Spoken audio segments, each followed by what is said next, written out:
Welcome to the Pier 150 webinar series. I am Mike Kaiser, co-founder of the Pier 150, and today I am joined by Jackie Welch, SVP CHRO and Chief Diversity Officer at Freddie Mac, and Sunita Holzer, EVP and CHRO at Realogy. Thank you both for joining us today.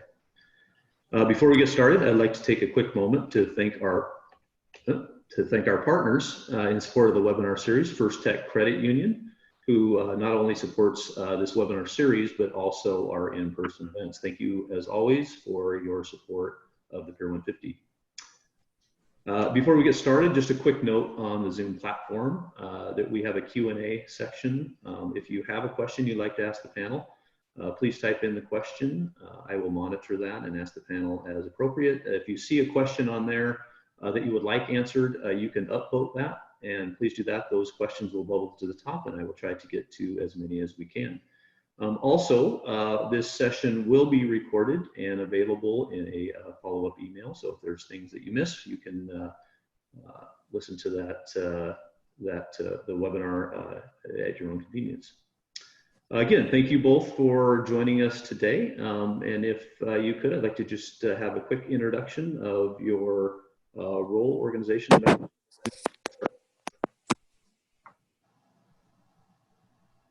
Sunita, you there? Yes. Okay, start with you. Just a quick introduction of your role and organization, a little bit about your background. Sure. So I am the CHRO at Realogy Holdings Corp. Realogy is a publicly traded company. It's the largest residential real estate company in the United States. And you may not know us, but you know our brands, Century 21, Coldwell Banker, Sotheby's, Better Homes and Gardens, Corcoran, ERA. We have about 12,000 employees in the US and approximately 250,000 sales agents. So more of the gig economy there.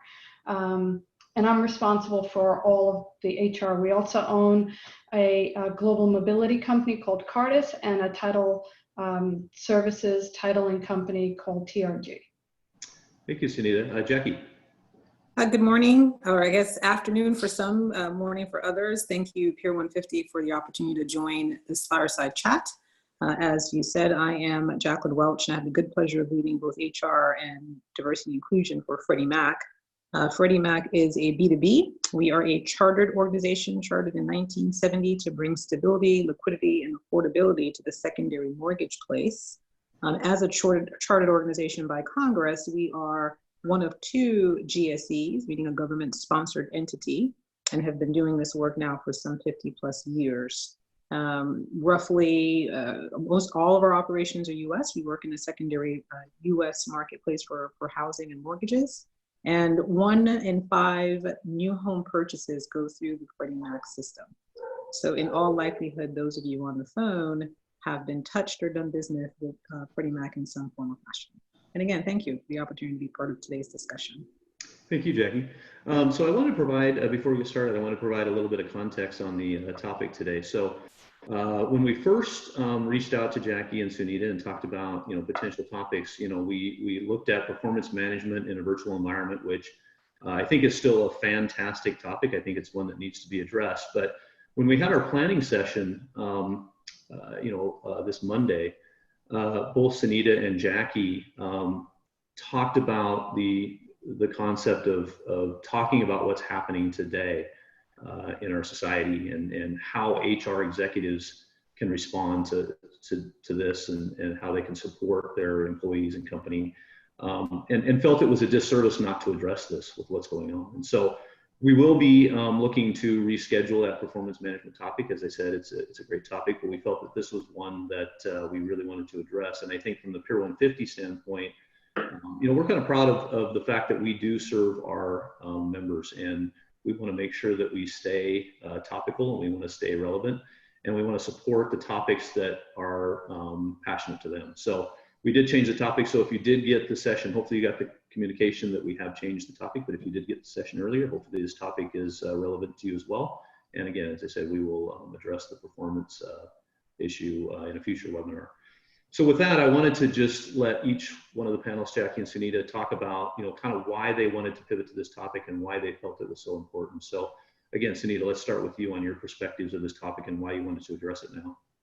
Sure, thanks, Mike. So it would be impossible to not talk about this topic right now, right? So on Monday when we met, there was a good bit of news from the weekend, and now there's been a crescendo of news and protests and lots and lots of discussion around the injustice. So as HR leaders, we can't be in an organization and not be responsive to what's going on in the world around us. And we knew our colleagues were hurting. We knew there were strong feelings. And, our colleagues, our associates, they were looking for us to have a voice. And they looked to us to say how we felt about something that was near and dear to them. And it would be impossible for us not to talk about it. And then, for us as an HR community, this is what we do, right? We coach, we counsel, we listen, we provide support. So what would we be doing with our head in the sand and talking about things like performance management or hiring when almost everything everybody was thinking about is what was going on in the world around them? So that's why we felt it was really important to pivot to this. Thank you, Sunita. And Jackie, just your perspectives on the topic and the pivot. Yeah, absolutely. I mean, so one, I want to publicly thank Sunita because we weren't 2 minutes into the planning session when she said, hey, what about the elephant in the room? Although I would argue that it's both an elephant and a beer sitting in the middle of the room. And by that, I mean, to badly paraphrase Winston Churchill, you have a little bit of an enigma in a riddle, or however that goes, right? Because on the one hand, we are in some ways addressing what all has transpired in this week. But this thing called coronavirus is also still a thing. And so to Sunita's point, when you're in the business of HR, whether you realize it or not, or are actively engaged in it or not, you are somewhat of a behaviorist, right? Because we deal with people. And the average adult spends more time inside the four walls of their work environment than they do at home. And so whatever is happening in the external environment will come to work with them. And so my keen interest in both what's happening from both issues could actually be framed as public health issues. The question for me becomes, what is the obligation of the organization to support our people when they come to work with these things sort of filtering through their minds? And one of the things is of particular interest to me is a passion topic. There are lots of epidemiologists that are telling us to brace ourselves for a potential second wave of the virus. And I have been steadfast in my very uninformed view in terms of I'm not a medical doctor. I actually think the second virus will be one of a mental health issue. Between now and the fall, you will have almost a full year of people existing in a world hitherto unforeseen. And I have to believe that there are going to be implications to that for people as they endeavor to return to work, and we have expectations of their ability to perform. So thank you again, Sunita, for calling out the double mammals in the room, and thank you, Pier 150, to kind of try to offer up our best insights relative to, again, how do we prepare our workplaces for our folks as they endeavor to return to the actual physical work locations. Thank you, Jackie. And I think, the core of the conversation will be around, how do you support your employees through some of the things that we'll talk about. And one of the things I wanted to start with is it's around HR leadership. And, lots of times leadership, folks focus within the four walls of their organization and how do I lead, my employees within the organization, within that culture and things like that. But a lot about leadership, and especially with what's going on today, is outside the four walls. What's going on with the virtual world and how do you help your employees with that?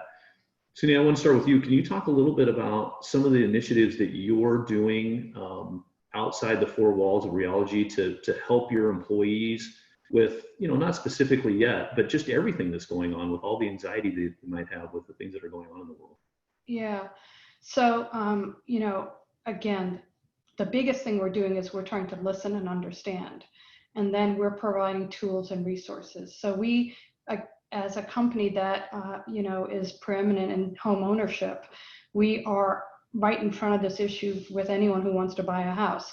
So one of the things that we've been doing for years is we're part of organizations that focus on housing for African Americans, housing for Hispanics, gay, lesbian, trans, so on. We play active roles in those real estate communities as well. And so we're always listening and trying to understand their issues and then bringing that back to how we service our employees and ultimately the customer. In our organization, we're very proud to have won the world's most ethical organization award for 9 years in a row, which is a global award. And to get it for 9 years, that speaks to our culture. It's a culture of integrity and ethics and the foundation for everything that we do. And then from there, every decision and every comment we make is around the purpose and philosophy of where that culture stems. And that's how we work and listen to our employees. And everything we do is in response to that. So that's how I would answer that question. And for HR, it's a even higher bar because we're the model and the example of that. So if we're not always emulating, listening, understanding in an ethical way, then we are not fulfilling our responsibility to our employees. Thank you, Sunita. And Jackie, same question. And it's around like the employees. You'll have employees that will react to what's going on differently. How are you supporting them in those kinds of initiatives? And then how are you helping them, like I said, cope with the anxiety and fear that may be out there? Yeah, so there are a couple of things I would say. I mean, I appreciate Sunita's talking about from Realogy as an organization, sort of the embedded nature of equity and support of the consumer base being part and fabric of what they do. I would make the same or posit the same point of view relative to Freddie Mac. We have a very strong focus on affordability, one of the 3 pillars of our mission. And so we've done lots of research relative to Black home ownership, relative to Hispanic home leadership, relative to LGBTQIA home ownership. And so it's part and parcel of how we go to market and how we do business. I think because of that, it ups the ante in terms of our folks' expectations that we have points of view relative to how do we support them inside of Freddie Mac proper. So thinking, for example, of COVID-19 and everything that's going on today in today's world, just in terms of current media events. Going back to my whole issue of mental health awareness, we have looked at all of our HR processes with a very keen focus, particularly in our health and well-being portfolio. What are the resources that we can reasonably make available to our employees? And so we've worked with our healthcare providers, for example, to make sure that we have enough EAP resources available virtually, because that's the challenge, right? We don't have the option of face-to-face. And so what are the virtual resources that we can tap our people into? What are the external resources to the extent that we don't have capacity inside to meet those, in my view, pending health concerns? We're doing a lot of monitoring to sort of evaluate what are the quality of the calls that we're receiving in our HR Connect, for example. Where are our folks actually expressing a desire for assistance so that we can be responsive to that? The second thing I would say is, given our enigma wrapped in a riddle, one of the things that we've also done is beefed up our listening strategy, whereby we happen to use a tool called Waggle, but the intent of the tool is you pose a question to your employees. It could be something like, how can we better support you during this time of crisis? People go in, they give us their answers. You go in a second time and you say, okay, of all the answers you've seen, stack and rack them for us. So it's real-time leaderboard, and you get to see if your people have an option of 25 things, these are the top 5 that they say they're most concerned about. Those things can be, I want time off to either take care of a health concern or to participate in a protest. It could be that people say, I need more flexibility with respect to when I return to work because I have health concerns. It may be, I need 2 or 3 hours in a workday because now not only am I telecommuting, but I'm also homeschooling. And so we have a real-time sense of what are the needs of our people so that we're not operating in a vacuum. I think in times of crisis, you have to do 2 things, and it's an interesting balance. I think one of the things that you have to do is assemble a team. We have an amazing crisis management team that's been on top of COVID-19 from day one. At the same time, in equal proportions and parallel, you also have to make sure that your intentions are actually answering the question that's being asked. And so I think it's pivotal that you understand what your organization, the people who work in it, need, and not sort of put out generic scenarios or responses to questions that haven't been posed. And I think in times like these, that's the huge potential stumbling block for HR and for the organization leadership writ large, is to answer questions that weren't asked or meet needs that weren't expressed. Thanks, Jackie. And Sunita, I wanted to get into that concept of communication. Jackie brings up a great point, is communication, especially in these times where people are isolated because of the virtual environment. Things are happening where I think there's a feeling that you need to have communication and statements, but if it's a statement just to make a statement, that actually might be counterproductive, right? You need to have some targets behind that communication, what you're trying to accomplish. Can you talk a little bit about that challenge of communication in these times and kind of what you're doing a little bit to try to help folks get through this? Sure. So I'll start with COVID. So as soon as COVID happened, we mobilized a very strong communication effort. So we had everybody on the executive committee had daily meetings with their teams. We had twice a day meetings with the executive committee, which is led by our CEO. We had twice a week meetings with our top 100 employees, and we did a global virtual town hall every week. And we are still doing that. Mm-hmm. At the virtual town hall, similar to the way Jackie talked about questions, people can ask questions and they can upvote those questions. So if it's the same question that 100 people want to ask, we get to see how many people have that question, and we attempt to answer all the questions. We were so nimble and fast at answering the question, addressing the issues, unemployment issues, individual issues. We furloughed employees, we had layoffs, we reduced salaries, we did so many things so fast coming out of the gate that of course there'd be a lot of questions. And I have to tell you now, what is it, almost 12 weeks later, 10 weeks later, we resolved the questions, we answered them. We didn't always have the answer in the moment.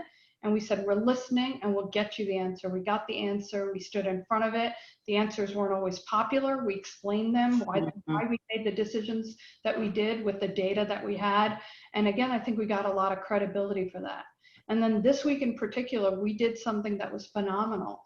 We asked our African American and Caribbean employee group to talk to our employees. And instead of having our virtual town hall on all issues related to the crisis, we gave them the town hall, totally empowered them.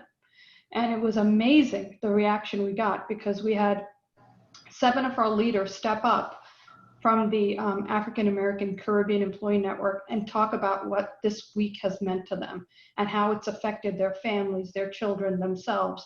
And they did it from such an emotionally sensitive place.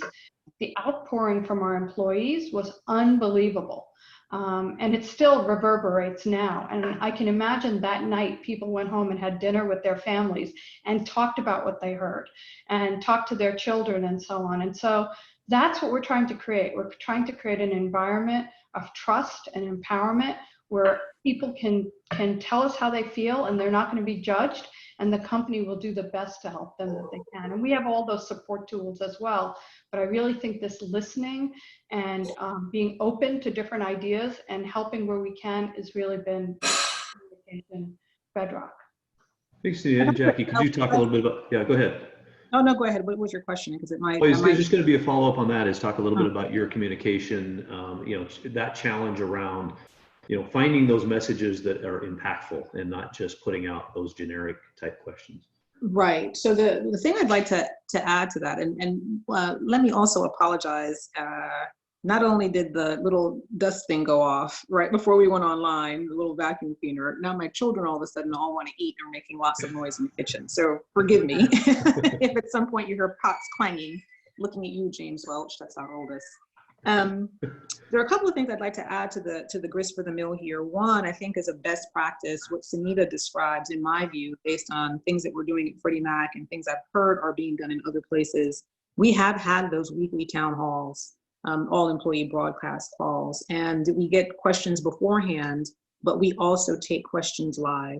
And I can't tell you how much goodwill we have engendered by doing exactly what Sunita says, to the extent that there are answers to questions, to give them those questions plain, straight, and transparently. The difficulty, I think, though, when communicating, be it COVID-19, be it what's going on relative to the civil environment right now, you can't ask a question to which there's only one answer you want to hear. And so this goes both ways, in my opinion. You can't have open forums and then censor the questions. You can't then, as the employee, ask a question is a setup for, and if they don't answer in this way, then they're not committed to me. Sometimes there are legitimate reasons, to Sunita's point, where there are things you cannot do. There are legitimate reasons. You may agree with them, you may disagree with them. I think it's incumbent as us as leadership to be emphatically clear about what those things are. So we've been quite courageous, in my view, in terms of having the weekly conversations, taking the questions and answering them as transparently as we can, particularly when the answers are unpopular. It's easy to say, absolutely, we're going to have you or allow you to carry over vacation days because we recognize that this year is a no vacation kind of year. It's absolutely easy to say, yes, we're going to build in unscheduled leave time so that if you need to take care of a simple issue that's going to take a couple of hours and need to account for your time. It's far more difficult to say, no, we can't necessarily fund political activity that's not accretive to the mission of the organization. But we have to say it. And so again, the value of communication can't be, in my view, overstated. What I would put right up there in terms of the value of communication is be as transparent with your people as is possible, or else now you're going sideways and you erode the trust that you've built by even establishing the open communication systems. And I do think that it's important to keep a running tally and to be able to refer people back for consistency's sake, so you're giving all the same messages. In the chat, there's one other thing I'd like to say, and then I'll turn it back over to you, Mike. In the chat, there was a question around what do you do if you've been slow to respond to current events? The thing I would say is I don't know that anybody, it's not a race. There is no finish line. And I think sometimes we have the tendency to value speed over goodwill and thought out intent. So I would say to that person, take pressure off yourself relative to relate, right? And start where you are. If you feel like there's more that your organization can do, the first thing to do, in my view, is to have the conversation with your leader to say, look, here's what I'm seeing, here's what I'm hearing, these are my recommendations, what say you? The worst thing that can happen is that members of the organization go off in different directions without a unified voice in terms of what is our position, generally speaking. Cascade only works if you start with something from the top that you can cascade. And so I would say to that individual, you're not late, number one, so take the pressure off yourself there and do what you can to think about if the decision is yours, what would you do? How would you do it? What are the outcomes you're driving for? And have that courageous conversation with your leadership and get started immediately. And thank you, Jackie. And Cindy, I wanted to get your thoughts on that too, because I think it's a great question is, if you're in an organization where you're a leader, but you don't feel like the response from the organization or even your departments or areas is sufficient. And I think Jackie brought up a good point. It's not a race to see if you can get something out quickly. It needs to be thought out. But then again, if you feel it's being ignored and not addressed, that can affect mental health of a lot of your employees and executives. What are your thoughts around how you do that tactfully, but still accomplish your goal? Yeah, again, I think within our function, you should be able to address those issues, right? You should be able to bring that to someone's attention. So I think the question in the chat was if your CHRO did not respond quickly enough. And I think that if you work for a CHRO who you do not feel is taking on the challenge that's ahead of them, whatever that is, it's incumbent on you to raise it and bubble it up to that individual and really tell them why it's something they should be addressing. Again, usually there's a bubbling up from employees. There's something going on externally, as we saw this week. There is a rationale behind it. It's not just one individual saying, I feel in my gut we should be doing these 3 things, or gee, you didn't do that. Usually there's something going on.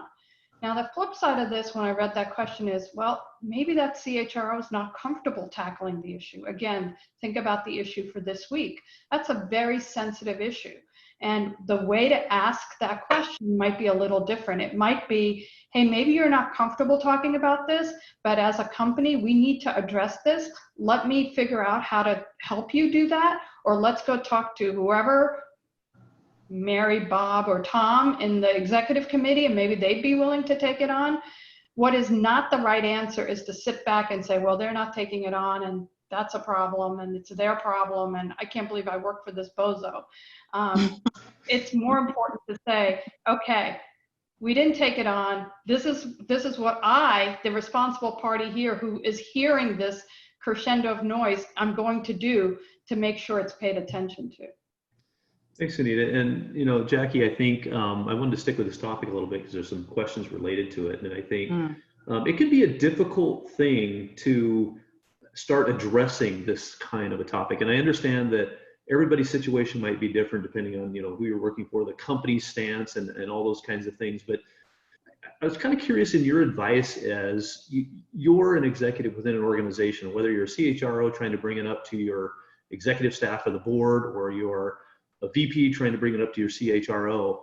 What are do you have any ideas about how you start that conversation? Because you don't want it to get political. You don't want it to get but you want to have the conversation that it should happen. Do you have any advice for how to get that question started or how to get the conversation started?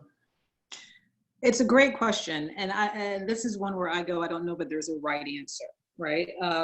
I will frame up sort of how I enter into the conversation. One, I self-describe as a wife and mother who works outside of the home. And so my identity is very much wrapped into my humanity. Work is incredibly important to me, but it's what I do, it's not who I am.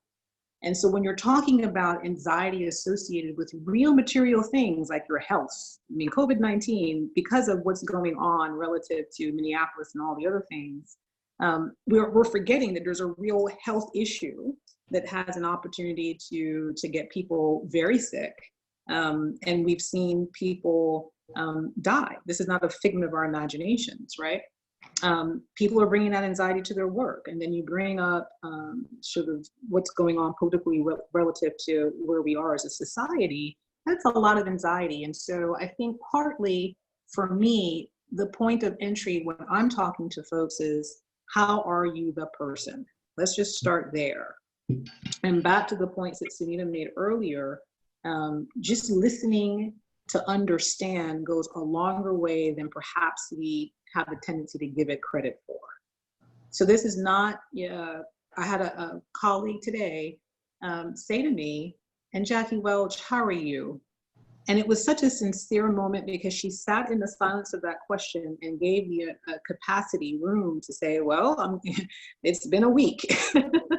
And we had that very open conversation. And then we moved on to the topic at hand in a very graceful, meaningful way that did involve some of these issues by coincidence. But again, the invitation to just act, or the courageous act to me is asking the question, going back to my earlier comments, and not having a predisposition as to what the person will say. You don't get any credit for saying, how are you, like we normally would, and the person could say the cat died, and you're like, okay, great, now we're getting back to. You're better off waiting until you can listen and listen thoroughly, or not asking the question because it's not the right time or place, but start with the humanity. So that would be the first thing I would say. And the second thing I would say is, we don't get to do the jobs that we do. I'm thinking very specifically of leadership roles like ours, again, as human resources, right? We deal with the humans. We don't get to keep these jobs if we don't bring humanity to it. And I think sometimes, we get so caught up with, we have to say something, or we have to say the right thing, or what are other people doing, that we lose sight of our responsibility is to bring the humanity back to our practices. That's what we're supposed to do. And I think if we lead with that mindset, then the conversation becomes less and less difficult to have. Thanks, Jackie. And so, Sunita, I wanted to shift gears a little bit to the employee mental wellness and health. I think it's a huge topic now. I think it's going to be a huge topic in the future with everything that's going on and changes that are happening to people and how they're trying to address it. And I think when we talked about it earlier, there's the things around the pandemic, there's the things around financial challenges, there's the social and civil unrest, and there's challenges around that. But I want to take each one of these individually.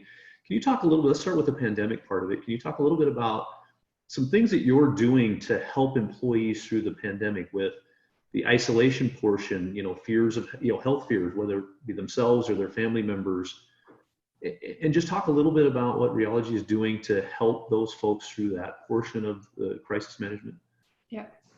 So similar to what Jackie said, day one, we launched a crisis management team, which has individuals from across the businesses represented. Day one, we started dealing with testing and contact tracing, and if someone had the disease, had COVID-19, identifying them, getting them help, letting the people that were around them, notifying them, and day one we launched right into that. Then we provided all sorts of resources like the CDC website and tons of other resources so individuals can independently go and research this, because there was a lot of misinformation out there, and we kept reminding them, don't pay attention to the misinformation. Here are the sites, Johns Hopkins, CDC, etc. This is where the data is. So we got right in front of making sure people understood what exactly this virus was. And then shortly after that, we started addressing questions on, the day-to-day interaction. Can I come to the office? We quickly moved our employees to work from home, as did most companies. That created a whole bunch of questions. We started addressing those questions. Then there were all the tactical things like, my computer and my phone and all sorts of things like that, because we had processing centers, and so we dealt with each one of those. Now again, we have all these sales offices. We have 1,100 sales offices where people conduct business to buy a home. We needed to man that, so we quickly came up with the essential worker list, like who was going to go in, how we were going to protect them, were we going to give them masks and antibacterial soap. So everything from making sure the person who needed antibacterial soap had antibacterial soap, all the way up to strategic decisions on which office was going to close, which building was going to be moved, how we were going to have our employees work differently, how we were going to tell our managers to work. And through this communication process that we created, it was terrific, because we'd make the decision, we'd communicate the decision, we'd make the decision, we'd communicate the decision. There was no lag time, and all our employees were kind of brought into the fold early as decisions were being made. Thanks, Amy. And Jackie, could you talk a little bit about, from the mental health standpoint, what you've set up and how you're helping folks, again, with the isolation and those kinds of things that are going on within Freddie Mac? Yeah, sure. There's one thing I'd like to sort of pick up a little bit where Sunita just covered from. One of the things I think that we're not giving ourselves enough credit for that might give us confidence in how we move forward. At Freddie Mac, our intention had been to, Friday the 13th. I'm not necessarily superstitious, but I am now, because our intention on Friday the 13th was to dispatch a subset of our employees to work remotely so that we could pressure test our infrastructure. Could we actually withstand our entire employee population being virtual from a systems perspective? But by Friday the 13th, it became imminently clear very quickly that we actually had to send everybody remote. One of my favorite stories to tell in that is, on that following Monday, we were to onboard 20 new employees. So my talent acquisition team spent the weekend, 48 hours, figuring out how to take our onboarding process virtual.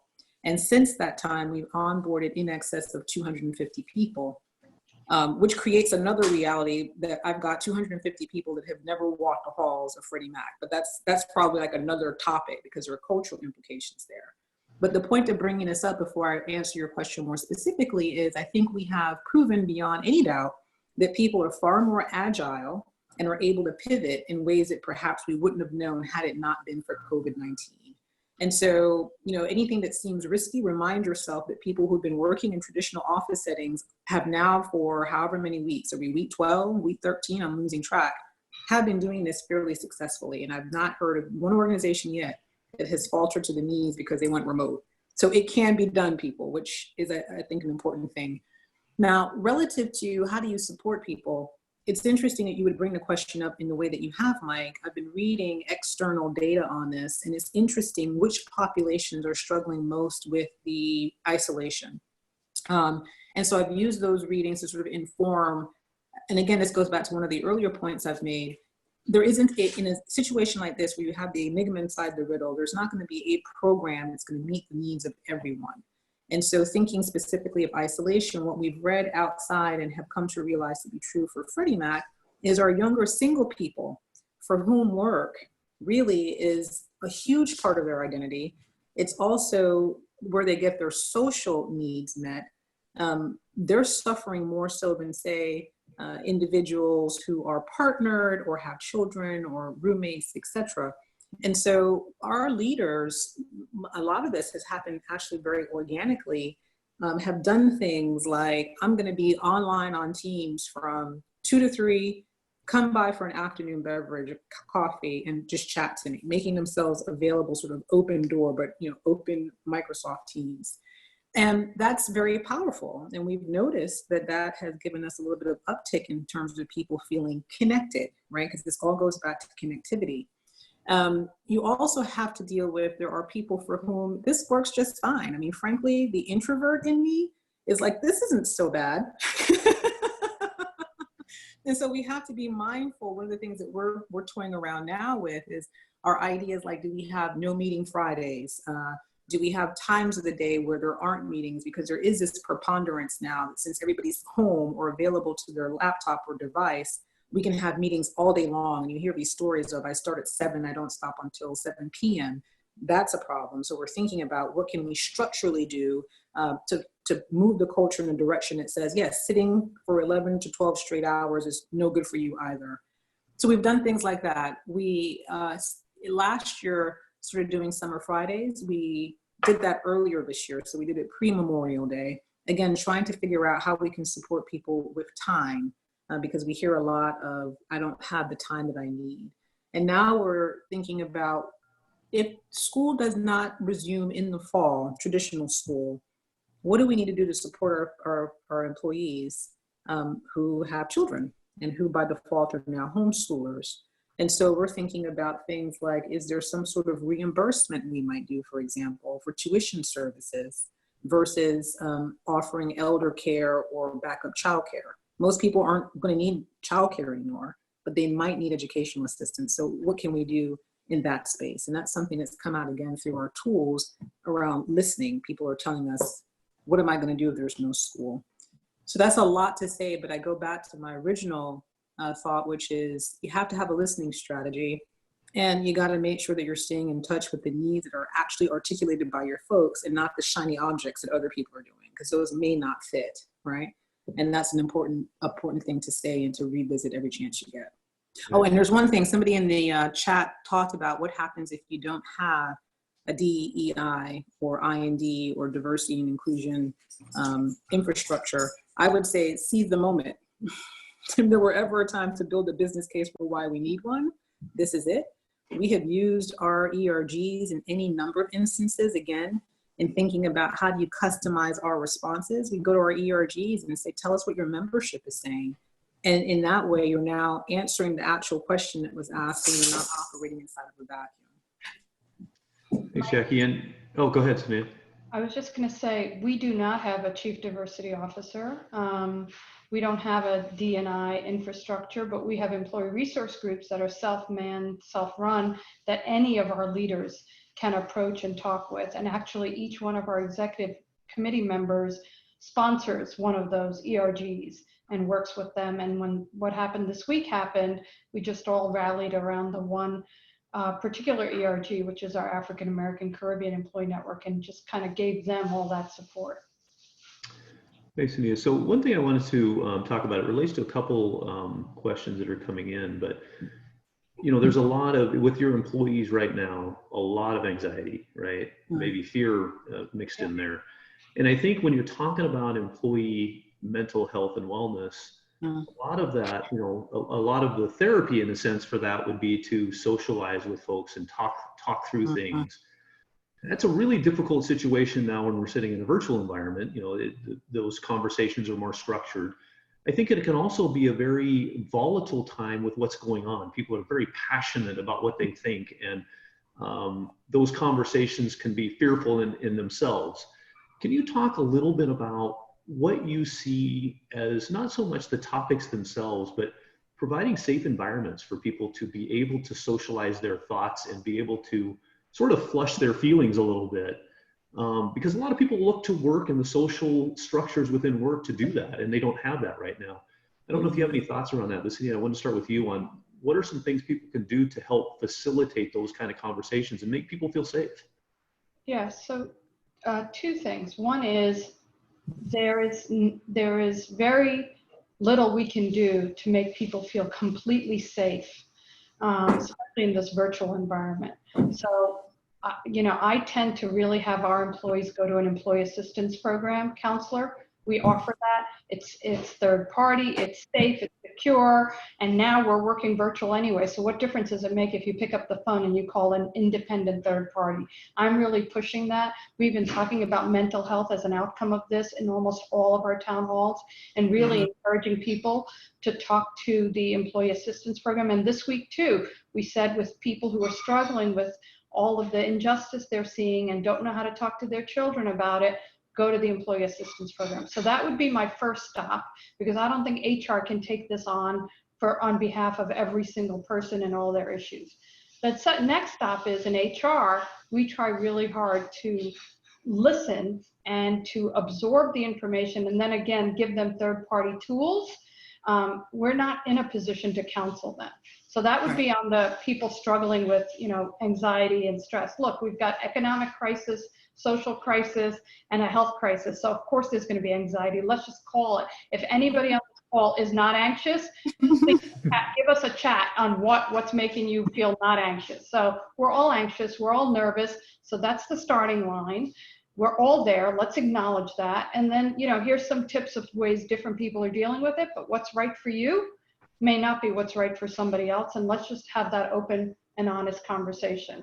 So we're just trying to get ahead of it the best we can, and acknowledging that it's normal to feel this way. And we're all also grieving because we're losing something else, something we had, this old normal and this new whatever this is going to be. So we also have to acknowledge that there's grief here, and people deal with that grief differently. There is no silver bullet answer to this other than acknowledging that we're all going through this together. And on the isolation, we've encouraging our managers to do virtual happy hours and have offline chats and make sure they connect with their employees often, cascading the information and so on. No silver bullet on that. And I would say I've also been deliberate of saying coffee clutch, because there's people are drinking way too much already. So I've asked folks to think about doing something in the middle. Well, I had a virtual happy hour for my team, and 50% of them did not have alcohol. So isn't that funny? Yeah, no, I don't think our folks have a problem with that. But so there were a couple of things I'd like to add here. One is a thought and an observation. Language is incredibly important in my view. And I'm going to share with you all, in the spirit of being transparent, a conversation I had as recently as yesterday around the use of safe, right? Given what's happening from a civil unrest perspective and all the images that we're being bombarded with, if you're not mindful of how much you consume, I don't know that I personally can let a moment like this pass by without saying, as a Black woman married to a Black man raising Black sons, where we have legitimate concerns around physical safety, to have that by default equated to I'm discomforted by having what I perceive to be a difficult conversation. And so I think we do a disservice to the issues at hand if you are a 75-year-old person still in the workplace with a compromised immune system within the context of COVID, and you hear someone else say, I'm feeling not safe to say something, that's a little bit of an assault to that person who has a legitimate life or death safety concern. So I think that one of the things as HR professionals we can do is to take the anxiety out of even how we're languaging these things.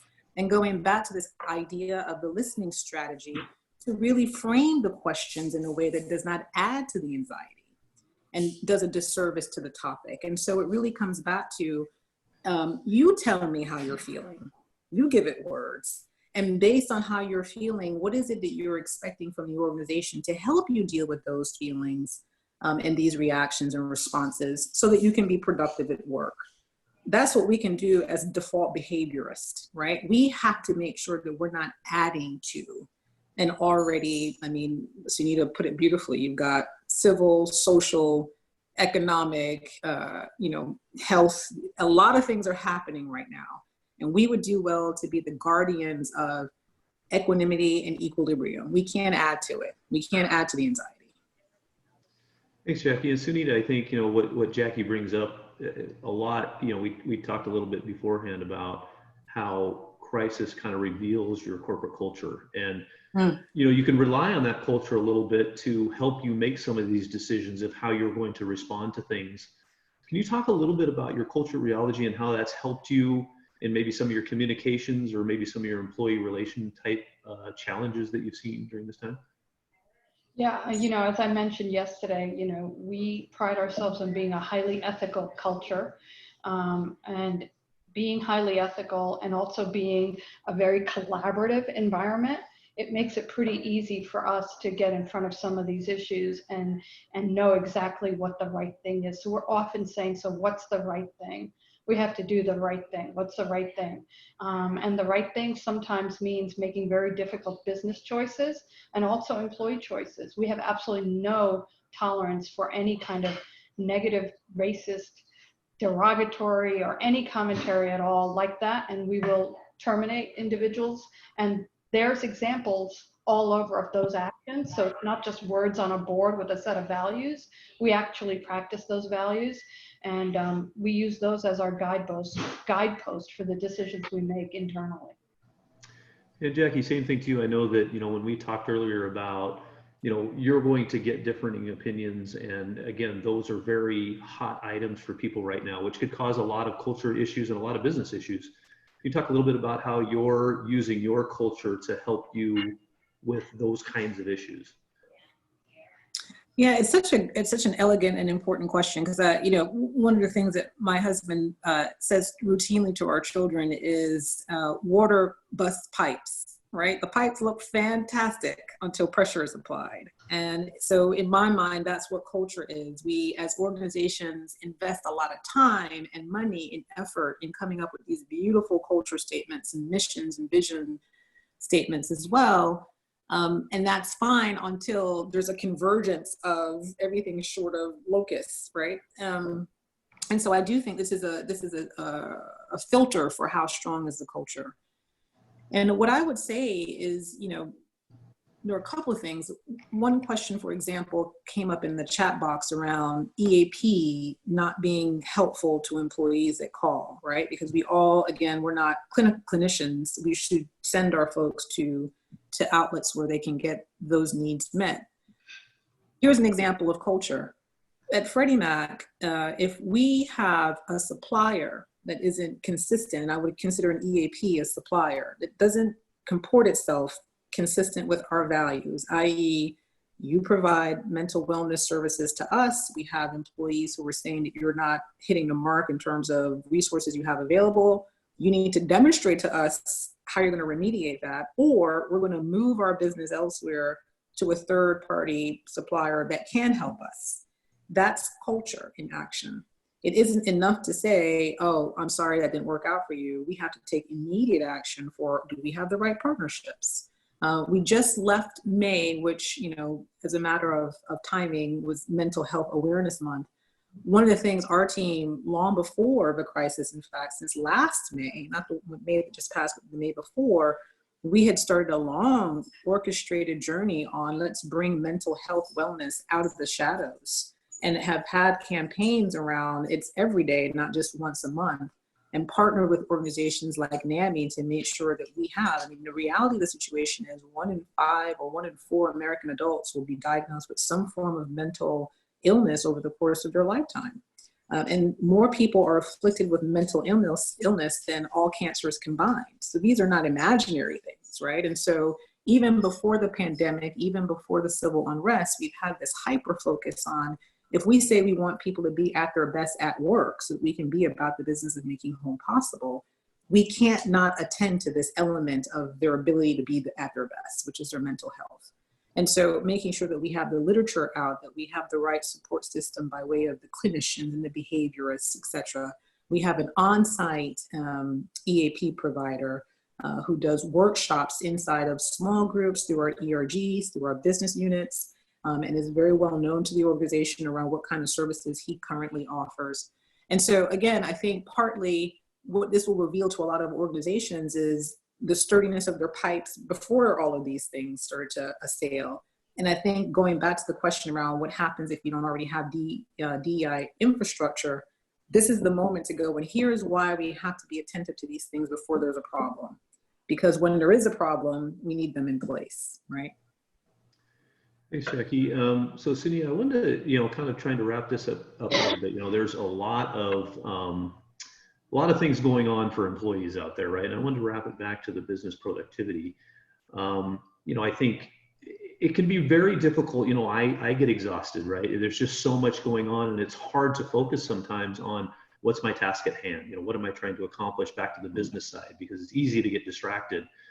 That's got to be a challenge out there from the business standpoint as far as productivity. Can you talk a little bit about what can folks do to, respect what's going on and respect the thoughts that people have views and want to be active and might want to do some things, yet they still need to be productive, right? That's got to be a tough balance from an organizational standpoint as well as from an individual standpoint. Yeah, so, as one of the things with this crisis is as employees quickly went from working in offices to working from home, they weren't prepared with home offices, and they had children, they had dogs. I can't tell you how many babies and dogs I've seen that I never even knew existed, right? So, you can't then say, hey, Mike, what the heck? You're paying attention. You're talking to your child while you're talking to me on the phone. We can't say that. So we're testing people's flexibility and adaptability. And that's basically my answer to your question, which is we are telling people to be patient and adaptable and flexible so that if people have other things they have to do, so if between the hours of 2 and 3, I decide to participate in a protest march, well, go do that and then work from 3 to 6. If you have a child that you have to educate between the hours of 9 to 12, well, go do that and then work from 12 to 7. It is really difficult for us to mandate anything right now because people are struggling with so many things. So what we're trying to teach our managers, and I'm not saying we're 100% perfect at this, is just be extremely flexible and adaptable. And we used to have a work from home policy. Well, that's a joke, right? And it had to be the right type of work and you need the right setup, blah, blah, blah. We just blew that away. Now we're going to have a flexible policy that you can do anything you want. As long as your manager's good with it and you make the arrangement with them, why should we be judging how one person does it versus another person? And oh, by the way, if you want to lose all your top talent, then start putting rules around how they should be productive. That's not going to happen. Yeah. And that's Jackie, another topic for you, Pierre. Just what's the virtual world post-pandemic, right? Because we've now had this global experiment in working remotely that has, for the most part, been successful. Yes. So the genie is out of the bottle, and I think organizations would do good to think about what is our position on all this when this current environment sort of moves on to something that's a little bit more manageable. And I think what we're going to see, if I was going to guess, is we were never going to go back to 100% work from an office again. I think it's going to be extremely flexible. Companies don't have to pay for buildings and leases. Our employees are just as productive, if not more productive. The one thing that's gone, which is good and bad, is all the distractions, all the popping by your office and chit-chatting. So the good thing is you're more effective because you can actually focus on work. The bad thing is, to Jackie's earlier point, some of that socialization that we used to really need to feel happy in the workplace is kind of gone. So finding that happy medium is what we need to do. Thanks, Sunita. And we're almost out of time, but I have one last question for Jackie. I wanted to tie that concept that Sunita talked about the flexibility and those kinds of things. And you mentioned earlier that, we need to have that humanity in there. And I'm curious about, what if you do have someone that is so overwhelmed that their performance is lacking, right? Yet you want to support what they might be going through. So they've been put in this virtual environment, all these things going on around them, whether it be home life, whether it be health concerns with pandemic, social unrest, and all of a sudden they're not as productive as they were. Great employee, but not quite as productive. How do you deal with that? And how do you educate your managers to deal with that so that you can help these people get past that? So I'm going to start with the last thing, the manager, because I was hoping to be able to have a moment to have a closing comment. Sunita hit a very important point here. I think the reliance on that first line supervisor is more crucial than it ever has been, because we didn't rehearse our responses. We didn't, Sunita and I, and yet exactly what you're saying, Sunita, we are expecting our managers to manage real-time the issues that come to them. And so we're never going to know the nuances of every manager's portfolio of people that they lead. But we have, again, serendipity. Even before the pandemic and the civil unrest, we had developed a program called Leadership 2020, focused very specifically on first-time managers.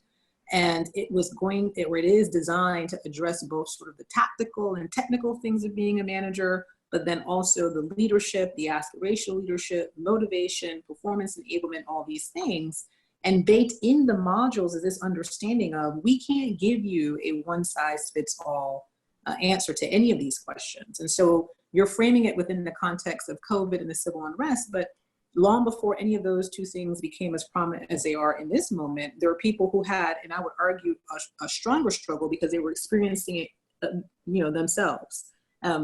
A divorce, illness of a child, death of a child, financial rock bottom. And there is no answer to that, but to show up in a human way with some compassion and say, okay, given where you are and what the organization expects for you, what are the options that either are readily available or that we might have to create so that we can support you? And there are any number of examples where that's happened in the short period of time that I've worked for Freddie Mac. So again, I go, let's take the anxiety out of it. And think about, if it weren't civil unrest and if it weren't pandemic and someone came to you and said, Mike, I have these things going on. I've been diagnosed with an illness. My spouse has been diagnosed with an illness. My child died suddenly. You, Mike, would say, gosh, Jackie, let's talk about what's reasonable to expect from you and what's available to us to support you. That doesn't change. And so I think, again, if we can go back to the pipe, it's just a little pressure. It's not like these things don't exist at all. It's just that now they're coming at us wrapped differently, but we do have the infrastructure to deal with those very human things in people's lives. So two things: it's the manager, and then don't take the pressure out. What would you do if it weren't pandemic related and someone just came and said, look, I have this issue? How would you work with that person? Thank you, Jackie. And we are out of time. And the last thing I'd mention, Jackie, is don't forget the humor part of it, right? We all need to have a little bit of humor in our day to try to help. You can't laugh, you are cooked. Exactly. Well, I want to thank you both again for a fantastic conversation, and also bringing up this topic and being able to pivot, as you guys both mentioned, to something that I think is relevant and important to everyone. So thank you again, everyone, for joining us. And next week we'll have a discussion on leadership and the reemergence in the kind of the new world we're living in. So again, thank you, everybody. And again, this will be recorded and sent to you in a follow-up email. Thank you again for joining us. Have a great weekend. Thank you. Bon weekend, everybody. Bye-bye. Bye.